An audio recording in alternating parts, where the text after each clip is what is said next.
Bem-vindas e bem-vindos. Eu sou a Marcela e este é mais um programa do podcast Voz Anônima. Aqui falamos de recuperação de comportamentos obsessivos e compulsivos no geral, seja no uso de drogas, álcool, relacionamento, jogos, entre outros. Vale ressaltar que o Voz Anônima é um grupo autônomo e independente. Não falamos em nome de nenhuma irmandade. Nosso grupo é composto por companheiros que são membros de Irmandade de 12 Passos e compartilham conosco suas experiências de força, fé e esperança. O Voz Anônima é uma rede de solidariedade com o único propósito primordial, que é ajudar pessoas que sofrem. Você também pode nos ajudar, pode enviar o seu depoimento por escrito ou por áudio através do inbox da página do Facebook, Voz Anônima SPH. Nós poderemos manter seu anonimato se você preferir. Hoje a gente vai receber uma pessoa aqui que é também minha amiga de jornada. É muito fácil falar com ela, é leve, é ótimo. E nós vamos falar de quarto passo.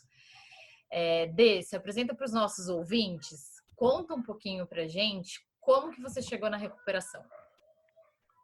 Tá, legal. Oi, gente, eu sou a Andresa, eu sou uma adicta em recuperação e eu tô sem uso de drogas hoje há 9 anos e 3 meses. E eu cheguei numa sala de recuperação, como a maioria fala, né? Falida, sem esperança, montada num personagem, sem saber quem eu era. Então eu era, tipo, várias coisas, né? Na roupa eu era evangélica, por dentro eu não sabia o que eu era. E um divórcio, uma filha pequena, desemprego. Cheguei perdida, né? Não sabia nem o que eu estava fazendo no mundo, assim. Eu cheguei como quem se agarra, assim, numa última madeira que estava se afogando, aí passa alguma coisa, numa última boia, assim. NA para mim foi isso, assim, essa irmandade que eu vou, foi isso, assim, Falei, nossa, eu preciso de ajuda, sabe? Desesperada, né? É mais ou menos como eu também cheguei, né? Eu pedi para a Andressa escolher uma literatura e ela escolheu o tópico medo. Vou dar uma lidinha para a gente começar a discutir sobre isso. O tópico medo fica no quarto passo do guia para trabalhar os passos. Se pudéssemos olhar para a doença da adicção sem seus sintomas primários, isto é, separada do uso de drogas ou de outros comportamentos compulsivos e sem suas características mais óbvias, encontraríamos um pântano de medo egocêntrico. Temos medo de nos ferir ou talvez apenas de sentir intensamente.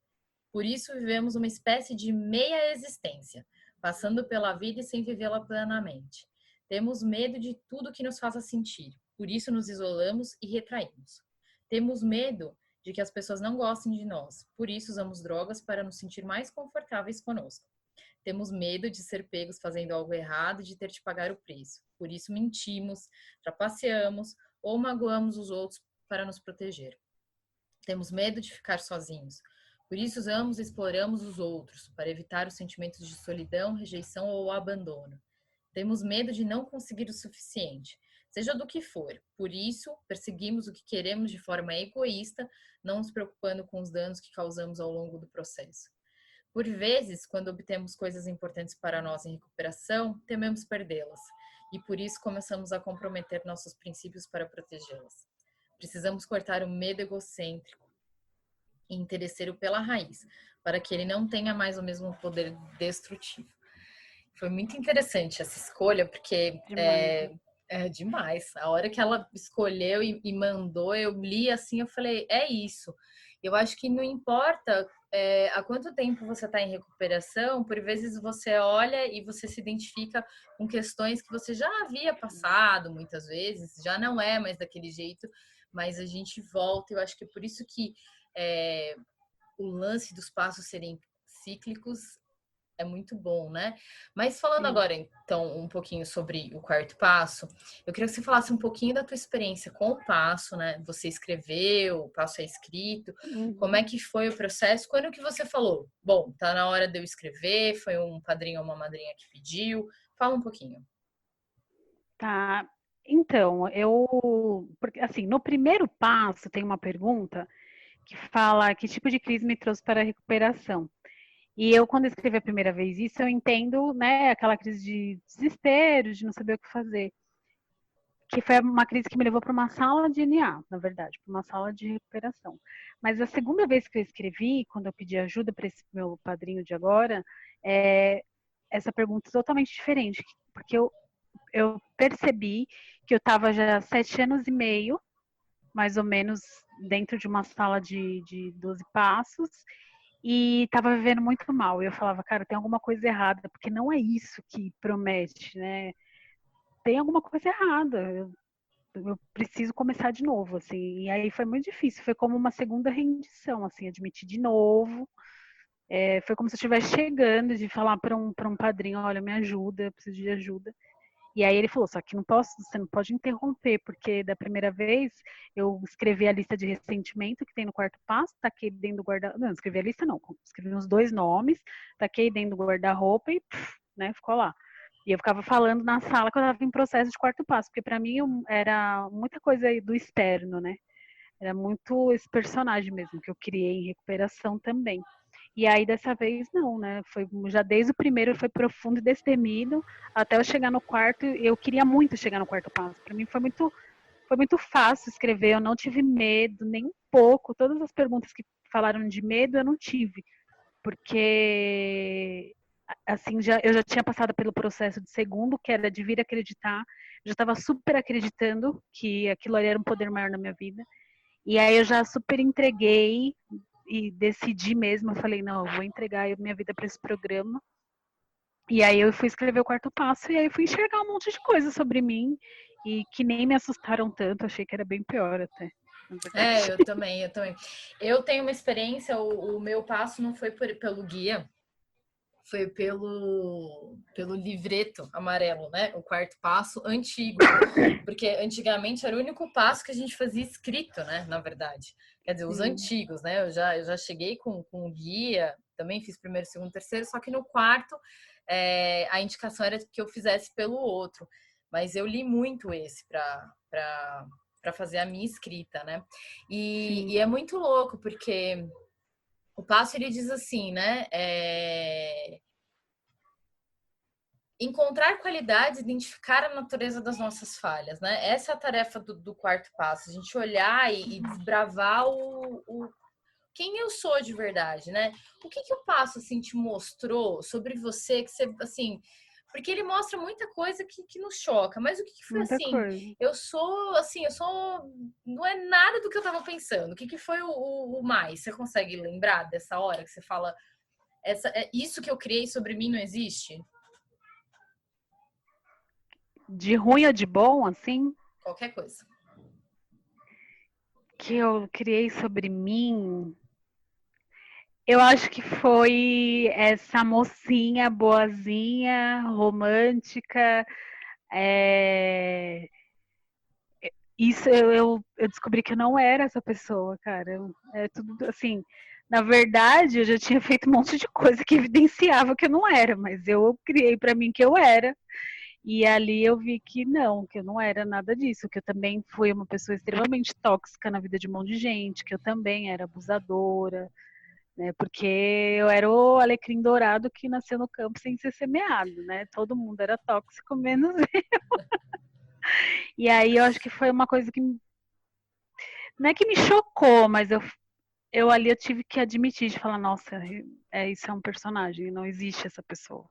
Né? Na E teve verdade, eu sou dor uma nesse processo ou putz, teve alívio? nesse tá tendo ainda, né? Na verdade, eu tô nesse processo, né, de descobrir isso.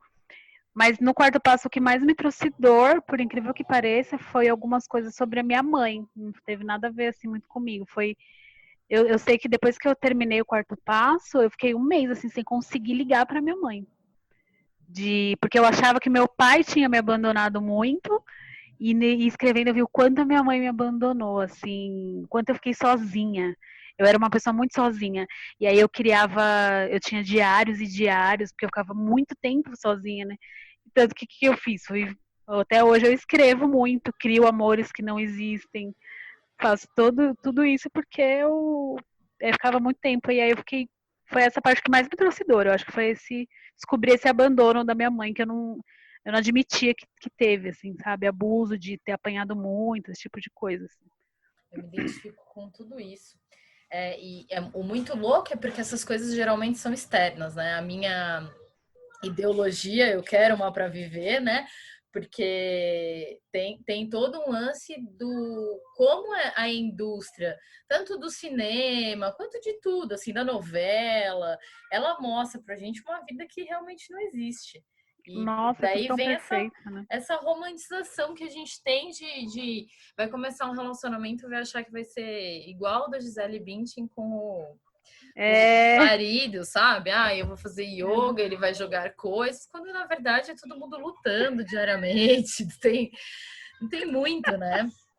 É, ele diz, inclusive sobre os ressentimentos, ele diz o seguinte, né? O inventário é sobre nós mesmos, mas o passo nos alerta ao reconhecermos os ressentimentos, colocar as coisas em seus devidos lugares, né?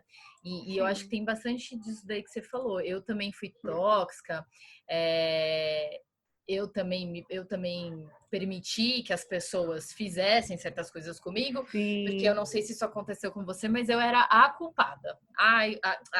Desculpa, a vítima. A vítima, A opa, vítima. Cheguei e falei, eu sou a vítima, todo mundo me fez sempre. mal, minha mãe me fez mal.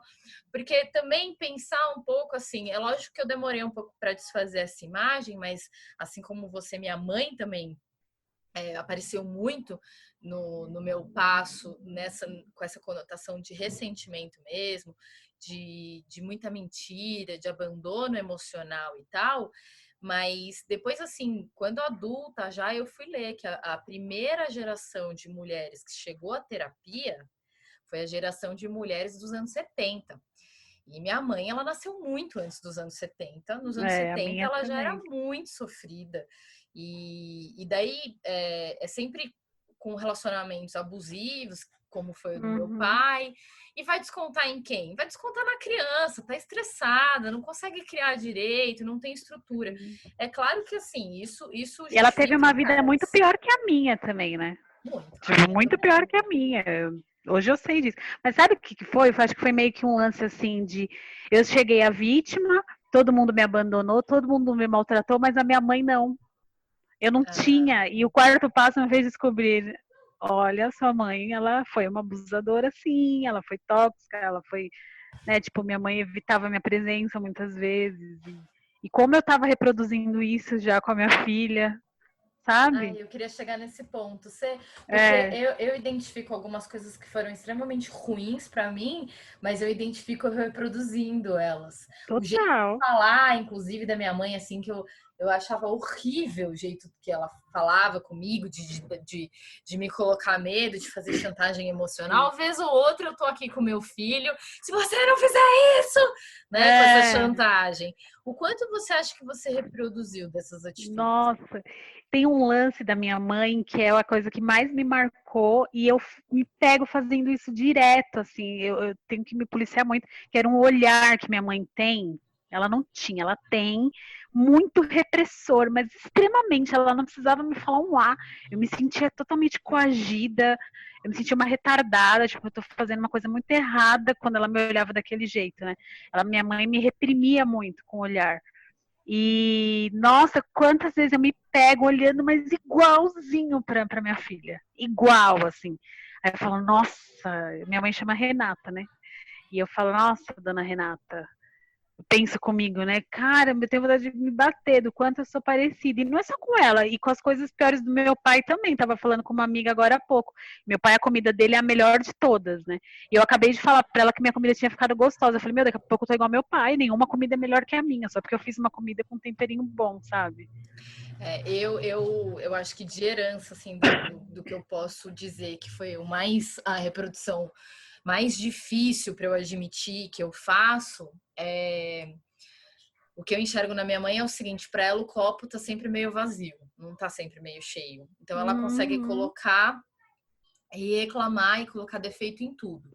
Inclusive em coisas aleatórias no mundo. Sei lá, uma pessoa passando na rua. Ai, olha a roupa que ela tá usando, entendeu? Gente, quando eu percebi que, assim, tipo, eu olhava, ai, que prédio sujo, ai, que área não sei o quê, ai, isso é Putz, pequeno, isso é grande, sempre reclamando. O copo tava uhum, sempre meio vazio. E quando eu me dei conta disso, inclusive, foi uma madrinha que falou para mim. Ela fez assim, ó, você reclama de tudo.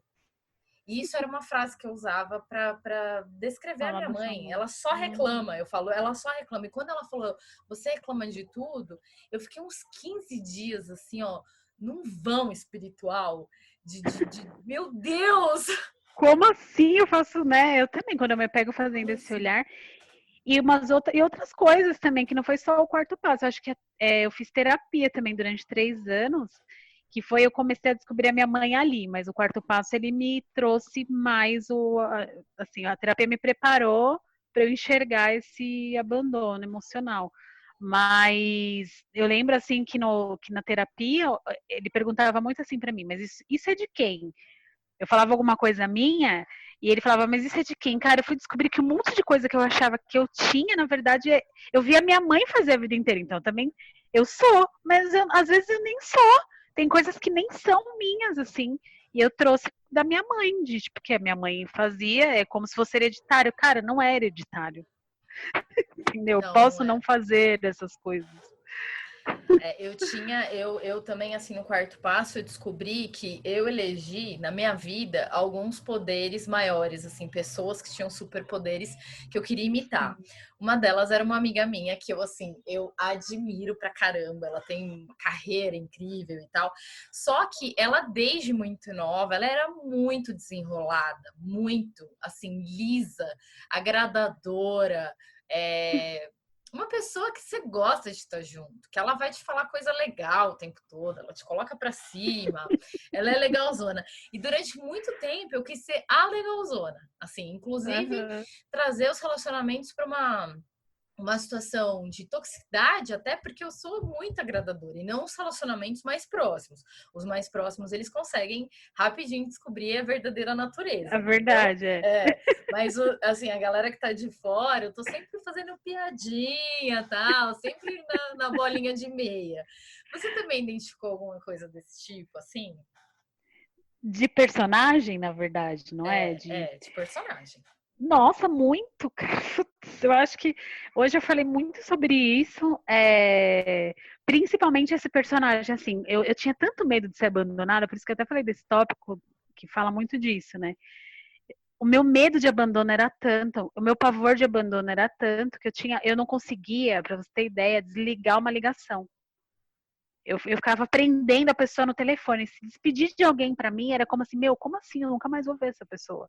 Né? E tudo foi de um episódio que eu descobri e tal, não sei o quê. Então, por medo de abandono, eu precisava ser alguém perfeita, maravilhosa, que não existe igual, principalmente em relacionamento. Então, quando entrava um cara na minha vida, eu era a Madre Teresa de Calcutá, é uma pessoa é, pura, que não trai nem pensamento, que olha a mulher que você encontrou na sua vida. E a verdade é que se deixasse, eu teria o cara com o pai dele, com o irmão dele, com o vizinho dele. Tava ali conversando com ele, mas assim, com né, o celular escondido. Essa é a realidade, né? Então, eu acho que essa mulher perfeita. E aí, agora eu tô no sexto passo. E quando eu coloquei perfeccionista no sexto passo, eu vi o quão grave é esse defeito, porque é isso, assim, o meu medo era tanto de ser descoberta as minhas imperfeições que eu precisava ser perfeita, cara. Eu inventava uma pessoa que, na verdade, era perfeita e insuportável, né? Porque ai de você se você tivesse defeito, né? É. E você falou disso de não conseguir terminar uma ligação. Eu não conseguia me despedir sem marcar uma nova. É assim, eu não pode acabar isso, mas já que tem que acabar, qual vai ser É, o próximo, entendeu? Então é a exatamente. mania de marcar muita coisa com muita gente que eu realmente não dou conta. Isso eu trouxe para bastante tempo limpo, assim. E assim, ó, de não conseguir ficar sozinha em momento nenhum, Eu lembro que eu ia fazer compra no mercado e eu não conseguia começar a andar no mercado com o carrinho se eu não ligasse para alguém e Pra não podia alguém. conversar. Eu tinha que conversar como se tivesse alguém do lado. E isso daí, assim, eu percebo que hoje em dia tá muito mais fácil ficar comigo, né? É lógico que isso tem a ver também com uma maturidade de idade, mas também foi colocar os pingos nos is, identificar essas coisas e Sim. falar, tá, isso daqui é meu e dá para resolver, isso daqui vai ser, acho que com o tempo, porque eu acho também, eu não sei com quantos anos você chegou, mas eu cheguei nova. Eu Eu cheguei olho com hoje. 28. Ah, não, eu cheguei com 19. Eu olho hoje uma menina de 19 e falo, cara, vai viver muita coisa ainda, sabe? E Muita eu acho coisa, que tem sim. uma coisa de maturidade da idade Tem. também que conta muito, né? É Sim, chegar nova muito. desse jeito, até porque eu não fico, os períodos que eu ficava limpo eram curtos, né? Eu tinha até dificuldade com isso. Você teve Eu dificuldade em também. ficar limpa? Tive dificuldade. Eu recaí várias vezes, assim. Eu não conseguia passar de 3, 4 meses. 3 meses era meu. Umas 4, 5 vezes eu recaí. Assim, uma vez eu cheguei 5 meses e 25 dias, aí eu recaí, porque eu tenho também um lance de autossabotagem, assim, tremendo, né? O meu sonho era pegar a fichinha azul de 6 meses. Pô, cheguei 5 meses e 25 dias, só tô só 5 dias, deixa eu me dar uma rasteira aqui. Eu E sei eu tive como que bastante são isso. dificuldade para ficar limpo. É um processo de autossabotagem, né? As coisas não podem dar certo, né? Muito. Não, E um dia o eu meu, tinha. meu terapeuta falou assim para mim: eu tenho um livro para te dar. Um dia acabou a sessão, eu falei: legal. O nome do livro é O Ciclo da Autossabotagem. Ele nem tinha falado nada sobre isso, ele já me deu o livro, assim, porque eu sou mestre, né? Eu também, e no quarto passo, eu também me vi muito julgadora, porque quando eu cheguei, eu vi assim as pessoas se tratando com respeito, com atenção, e às vezes até para mim era demasiado, assim, era até beirava Uhum. demagogia, sabe? Ah, eu te amo e tal. Isso era uma coisa que eu entendi o seguinte: eu não, eu não consigo entender isso porque eu não vivo isso. A minha régua, ela não Sim. chega assim, sabe? Eu não amo incondicionalmente logo que eu vejo. Eu torço para que as pessoas fiquem, mas hoje em dia a vida já é um pouco mais dinâmica, entendeu? Uhum. Não é vamos, eu vou te levar em tudo quanto é lugar porque eu te amo, você tem que ficar. E não tô falando que não existe amor pelo recém-chegado, muito pelo contrário. Mas é outra. E eu até eu entender que eu não precisava ser também essa pessoa, porque eu acredito que na Sim. Irmandade também tem de tudo. Vão ter essas pessoas que vão fazer essa tarefa, e que bom. Mas tem as outras também, eu faço parte das outras, entendeu? Porque Sim. quantas vezes eu fui para rolê dentro da recuperação, em recuperação, que eu não suportava a música, as pessoas, só para estar com alguém, entendeu? Isso Sim. é doído, assim. Uh, a gente falou um pouquinho de mãe e tal, e tem um tópico que fala de culpa e vergonha, né? Eu, Uhum. eu lembro de muita vergonha. Se tem uma coisa que eu lembro da minha infância, é a Nossa, sensação de vergonha. O que você lembra, assim? O muito. que assim, a minha mãe, ela me Muita fazia vergonha, fazer. cara. Eu tinha vergonha do que eu era, onde eu morava, o que eu O comia, que eu onde eu estudava. exatamente muita vergonha. Era muita vergonha assim da minha casa, porque a minha mãe não recebia pessoas em casa. A minha mãe ficava muito pouco em casa, na verdade. E a gente não, meu irmão fugiu de casa com 11 anos de idade, pra você ter ideia. Então eu ficava sozinha em casa, meu irmão foi morar com o vô, e eu não podia receber as pessoas em casa, porque eu morria de medo da minha mãe. Então, e eu também tinha vergonha, porque eu sempre morei nos fundos, sempre morei no quarto e cozinha, né? E aí eu tinha vergonha, porque minha mãe, quando estava em casa, geralmente estava bêbada, né? Ou estava surtada, porque ela trabalhava em loja, né? No antigo mapping. Trabalhava igual uma louca, então quando ela estava em casa, ela estava estressadíssima lavando roupa. O dia que minha mãe falava, vou lavar roupa, eu ficava em pânico, assim, porque. Então eu lembro de me sentir muito medo na minha infância e muita vergonha. Vergonha do meu cabelo, vergonha que eu era testuda, Eu me achava muito feia. Eu postei uma foto esses dias, né, com a comparação. Como eu me maltratava, assim, até na aparência eu me judiava. Nossa, eu tinha muita vergonha de tudo. Eu tinha vergonha porque eu não tinha roupa para ir nas festas, eu tinha que ir com as camisas da minha mãe adaptadas, assim. E até hoje, para mim, é difícil receber as pessoas, né? Eu tô morando sozinha faz um mês e eu não sei como vai ser receber as pessoas, porque eu não tô acostumada a receber pessoas em casa. De tanta vergonha, e isso foi pra minha vida adulta, assim, também. Eu compartilho desse sentimento de vergonha, assim. Mas essa falta de aceitação que eu tinha da minha realidade, minha mãe também, assim, meus pais se separaram muito cedo e minha mãe não quis me contar o verdadeiro motivo. Então, era uma mentira para me proteger que me custou muito lá na frente, anos de terapia. E agora, no espectro oposto, eu tento ser o mais honesta possível, às vezes eu beiro a louca, entendeu? Porque eu tenho um filho de 8 anos. Tem coisa que você vai ser honesta, mas você vai ser honesta nas palavras certas, né? Eu lembro, assim, que teve uma atividade da escola do Miguel que era para ele cortar fotos de índios no seu habitat, dia do índio, né?